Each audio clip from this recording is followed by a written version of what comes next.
La espondilolistesis es un término que explica el deslizamiento de una vértebra sobre otra inferior, espóndilo y listesis, y puede verse sobre todo en dos entidades que son muy distintas, y esto es importante explicarlo ahora al principio. Una es una espondilolistesis degenerativa, que sucede por cambios degenerativos y generalmente sucede entre la cuarta y la quinta vértebra por cambios discales y mecanismos adaptativos, y otra, que es la que nos vamos a centrar hoy, es la espondilolistesis del desarrollo. Esto es un deslizamiento de la quinta vértebra sobre el sacro, con distintas posibles subclasificaciones, pero generalmente es por una fractura de sobrecarga de unos elementos posteriores de la vértebra que hacen que la vértebra pierda esa estabilización posterior y tiende a deslizarse hacia adelante.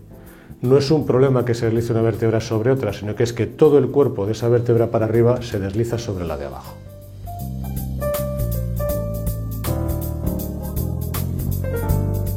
Esta espondilolistesis del desarrollo suele debutar con dolor bajo en la espalda de adolescentes, suele debutar entre los 10, 12, 13 años, por una lesión que, según dicen los filósofos, digamos, es el tributo que pagamos por andar de pie.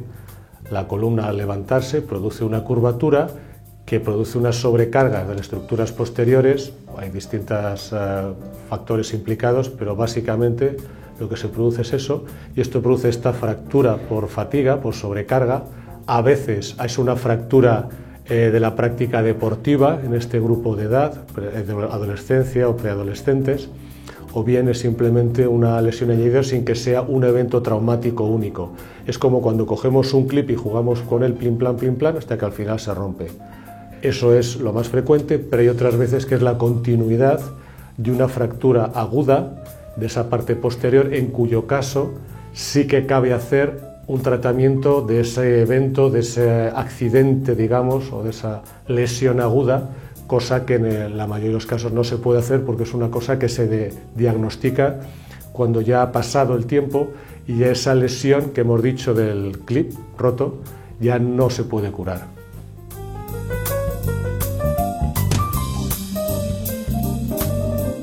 En la espondilolistesis del desarrollo se distinguen como dos grandes grupos, los de alto grado y los de bajo grado.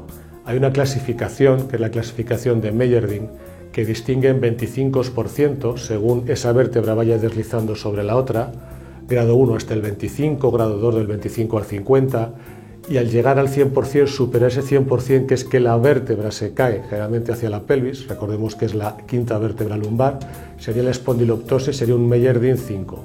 A efectos prácticos cabe distinguir dos grandes grupos, y muy fácil de recordar.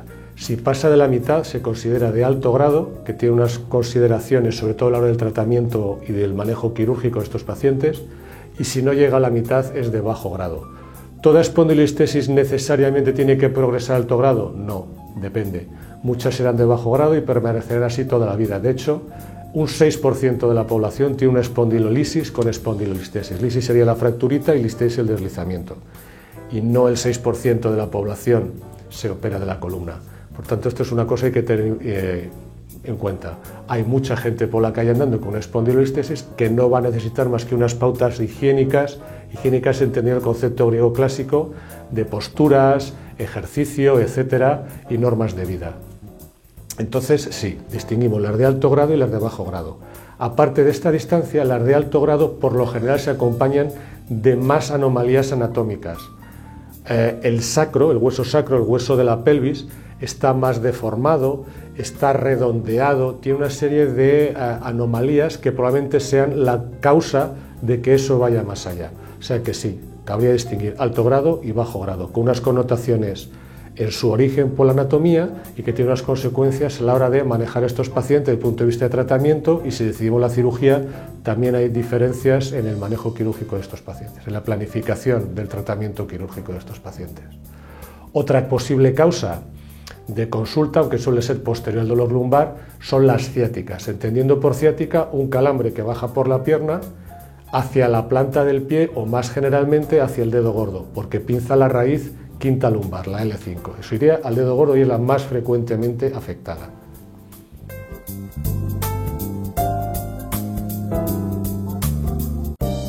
Todo depende de la sintomatología, ¿vale? Si hay sospecha de que pueda evolucionar hacia alto grado, habrá que hacer una cierta repetición de radiografías. En eso nos va a orientar el deslizamiento inicial, listesis, deslizamiento inicial, y la sintomatología del niño. Muy discutido si tenemos que prohibirle actividades deportivas de alto impacto.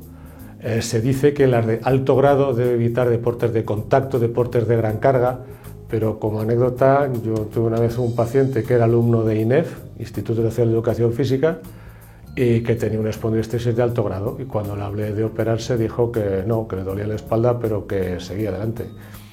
Depende mucho del paciente, pero la guía vendrá dada por la sintomatología del paciente, y en los niños en crecimiento sería razonable verlos al menos una vez al año, aunque no siempre con radiografías, si el especialista no lo considera necesario.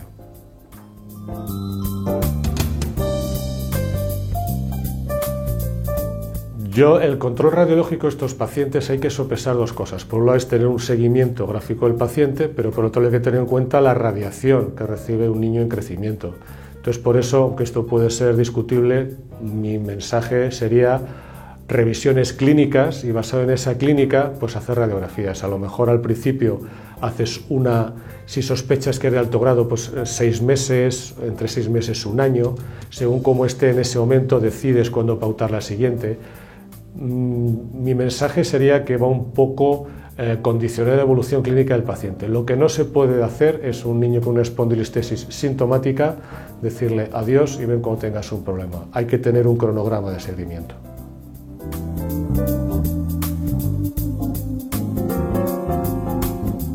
Estos pacientes se pueden dar unos ciertos analgésicos en el momento más hiperálgico, más agudo.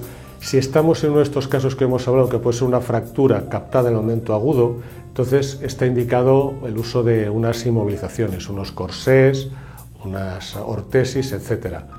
Más adelante, una vez instaurada la listesis, depende, hemos dicho, del grado que tenga y del grado de actividad del niño.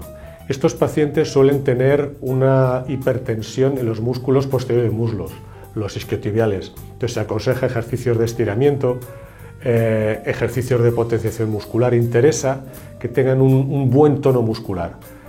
Los de alto grado se suele desaconsejar que participen en deportes de contacto o de alta carga física, y en los de bajo grado está un poco discutible, pero vuelvo a decir, en una estancia mía en un hospital extranjero, una chica que practicaba acrobacia, vista por uno de los mayores especialistas a nivel mundial, tenía dolor, no tenía sintomatología neurológica. Esto es importante, la sintomatología neurológica es lo más peligroso y lo que nos hace estar más pendientes de poder ser más agresivos en el manejo, y le aconsejó un plan de entrada de fisioterapia, pero no le prohibió su actividad y era una actividad acrobática, lo cual fue motivo de discusión y nos hace ver que de paciente en paciente se trata de que tampoco hay que amargarle la vida a los pacientes si no es necesario. No se trata de decir a la gente no puedes hacer nada.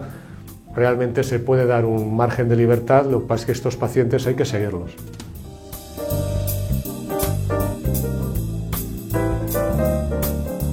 Yo pondría a estos pacientes un corsé cuando hay una sospecha de fractura aguda y se debe mantener un tiempo. A modo de guía, en torno a los 3 meses, puede variar de paciente en paciente. Una fractura tarda en consolidar 6-8 semanas, lo cual viene siendo 1 mes y medio, 2 meses. Puede dejar uno más por seguridad, por eso el estándar estaría entre las 6 y las 12 semanas, 1 mes y medio, 3 meses, tirando más hacia los 3 meses. Esto se va a acompañar de un tratamiento fisioterápico, estiramiento de isquiotibiales, esto mucho en el tema, potenciación de la musculatura del core, abdominal, etc. Corrección postural puede ayudar algo, y en cuanto a la indicación quirúrgica debe ser o cuando ves que una progresión a alto grado. Hay algunos cirujanos y especialistas que piensan que un alto grado ya es una indicación de tratamiento. Generalmente los de alto grado suelen ser muy sintomáticos y yo lo pautaría por aumento del deslizamiento, dolor intratable por otro tipo de actividades físicas. Estos no son pacientes que hay que mantener a base de pastillas.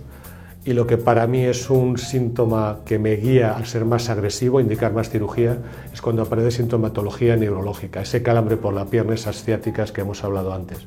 Entendiendo por ciática, insisto, eso es muy importante, el dolor que baja hasta el pie. Esto puede acompañarse de muchos dolores lumbares bajos que irradian por la pierna hasta la rodilla, pero que no sean por irritación ciática, sino que sean por tensión muscular, por un componente de las facetas, las uniones posteriores de las vértebras que pueden ir girando hacia abajo. En esos podemos ser un poco más cautos a la hora de plantear una indicación quirúrgica.